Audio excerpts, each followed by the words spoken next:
Hello friends, তোমরা সবাই কেমন আছো? আশা করি তোমরা সবাই ভালো আছো আর আমিও ভালো আছি।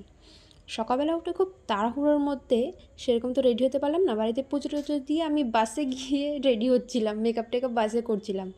দেন শুভকে বাই বাই করলাম। শুভ আমাকে বাসাতে ছাড়তে এসেছিলো। তারপর তো পুরো যাত্রায় বন্ধুরা সঙ্গে ছিল। তোমরা দেখতেই পাচ্ছ ভিডিওর শুরুতে কিছুটা হয়তো তোমরা বুঝতে পারছো যে আমরা কোথায় গেছিলাম।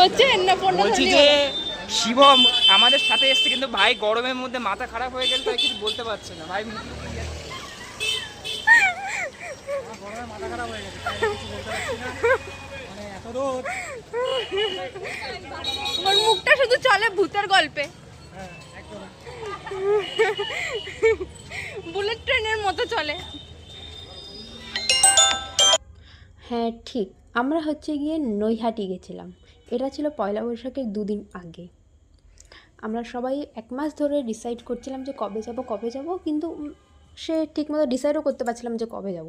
তা ক্লাসে ছুটি যেদিন আমরা পেয়েছিলাম সেদিনই আমরা সোমবারই আমরা নৈহাটি চলে গেছিলাম।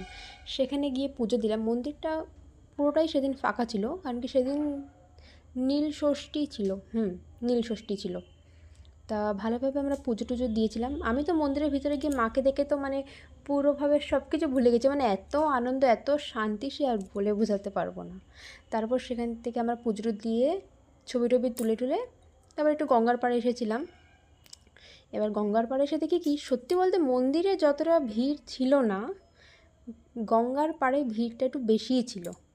তারপর আমরা গঙ্গার পাড়ের থেকে একটু জল নিজেদের উপরে গায়ে ছিটিয়ে সেখান থেকে আমরা আবার এই পাড় থেকে ওই পাড় গেছিলাম। ওই পাড়ে আমরা গেছিলাম হচ্ছে গিয়ে ব্যান্ডেলে গেছিলাম। ব্যান্ডেল